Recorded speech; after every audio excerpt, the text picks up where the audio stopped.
Get in tune with the past at the Louisiana Renaissance Festival. We're back at Cypress Point Hospital in Hammond, where there are a lot of exciting things happening, including the pain management work of Dr. Chad Domangue here. But first, the Christmas parade is coming up. This hospital is a major sponsor, and the mayor and others are coming by, as a matter of fact, for a presentation on that subject. And it's great to have somebody like Cypress Point so active in the community. Yeah, growing up as a kid in Houma, the Christmas parade was definitely one that I had circled on the calendar. Getting to see Santa at the end, and hopefully my wish list will come true. So it's a very special time of year. The parade, I think, is great for the community, and we're committed. I think, as you guys know, we've been growing. We have a lot of exciting things coming. We're going to start developing the land around our hospital. When I took over this hospital about 2 years ago now, I never looked at it as a hospital in Hammond. I looked at it as an opportunity to do something on a bigger scale, which we have been doing. We're doing research, we're bringing in doctors, so we're really vested in this community, and not just for our patients' safety and medical outcomes, but advancing community, advancing commerce, and creating jobs. So it's a big part of what we do here. Well, in the meantime, everybody's talking about pain management, frankly, because of the opioid crisis. So what do you do in your line of work to help in that cause? Yeah, being a Louisiana guy, it's one of my favorite quotes. Guns don't kill people, people kill people.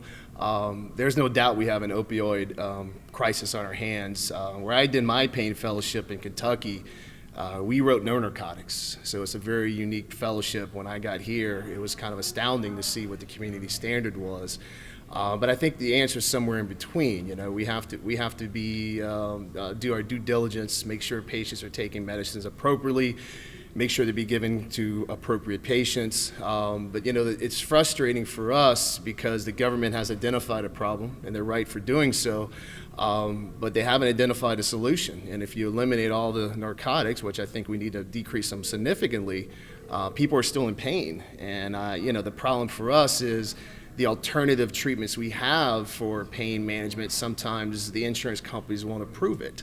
And so sometimes we're in a situation where, as a pain doctor, what the government wants us to do is different than what the insurance company does. By the way, what are some of the procedures you do here to relieve pain? Yeah, so when you really look at the opioid epidemic, it's really talking about people with chronic pain. So they've failed surgeries, they've done everything, and they're just left with a situation where they're going to hurt forever. Two of the things that we do a lot of that are long-term options would be spinal cord stimulation and pain pumps. We are a research hub for the spinal cord stimulator company called Boston Scientific, a national research hub. And we're also a research hub for a company called Flowonics, which does pain pumps. Both of these devices allow us to control pain with a stimulator using electricity and with a pain pump using narcotics, but allows us to deliver things in a way that is safe for a patient, is a long-term outcome, and allows us not to have to use these high-dose oral opioids and so forth. So are we talking primarily about back pain? Everything. So as you guys know, I did research a couple years ago using stimulation for headaches. I'm still actively doing research for that. This pain pump treats everything. We have people with rheumatoid arthritis, people that have failed surgeries in their backs, their necks, people with hip, knees. So pretty much any pain that a patient has, we do have something in our toolbox that can treat it. So you've seen advances in recent years. So I have. It's not advanced as much as I would like. I look at my iPhone and every year how much neater that technology is. But that's occurring in medicine as well, and it's just keeping up with it, and it's getting proper patients to proper medical technology. And once again, back to the gun analogy, it's not always that a surgery or a procedure fails. Sometimes it's not the perfect one for that patient, so you have to have appropriate selection with appropriate therapy, and that sometimes can be tricky. So what about a person out there, they hear this interview, they are in pain, or a member of their family has had chronic pain. What do they do next? How do they access what we're talking about? Yeah, so obviously you can schedule an appointment with us online, go through the Cypress website. Cypress Point Pain Management is the name of the practice, but it's a good point, and it's a national issue. I like basketball, so I think about the point guard, and people with pain sometimes, it's kind of like a Russian roulette. How do you know what doctor to go to? Is it a chiropractor? Is it a surgeon? Is it a pain doctor? And a lot of times you're just going on it based on what your primary care doctor refers you.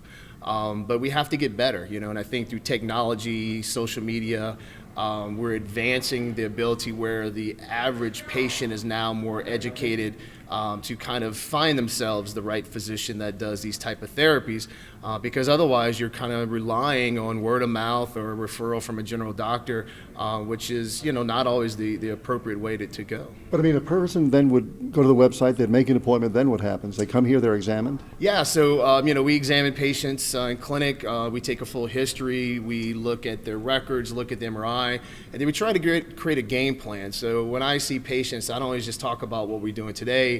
I sit down with them, I go over the MRI, I show them a skeleton, explain the parts of their anatomy that I'm concerned about, and then we talk about what are the options. And I like to look at medicine just like anything else, is you never want to look back and regret. There's never a black and white answer, and you want to put everything on the table for a patient and describe the good and the bad about everything, and have a team approach. We don't have the answers for everything. We work closely with our surgeons, closely with our physical therapists, chiropractors, you name it, and try to do a treatment plan that gives a patient not just today, but an outlook in terms of 5-10 years, what type of things could be coming their way. So in other words, you look, I guess, take the long view.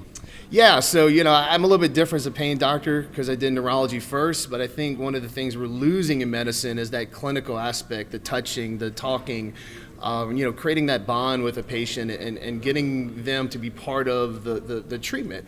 I can do everything I want as a doctor, but if a patient's not bought in and not taking that journey with me, the outcome's never going to be great.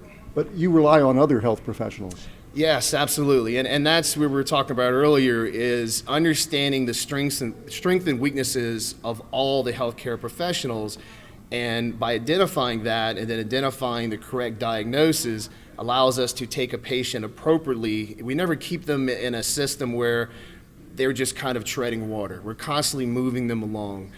We're delivering that outcome where, once again, they don't look back and regret, but they never find themselves in a treatment plan where things are not moving forward. They never find themselves plateauing. If you know anybody that has been in chronic pain, and you must know hundreds, that then solve the problem, yes, it's revolutionary in their lives. Yeah, it's the most rewarding thing that I do. I was talking to some of my friends the other day, and obviously business and running a hospital aside, the thing that I do love is taking care of people. I mean, that's why I do what I do. And sometimes we lose sight of that, because I always say the given as a doctor is a good result. When you get a bad result, that's the one you focus on. But no, it is very rewarding, and it is very rewarding when I see these patients that have seen other physicians or been down a road where they haven't gotten the treatment they've needed. But yeah, I mean, look, we're trying to spread the word. We're trying to take every care of this community and grow things. But it's been very rewarding, and I've been very pleased with this community, and I've been very blessed with the people around me, the staff, the nurses, everybody. Courts always in session at the Louisiana Renaissance Festival.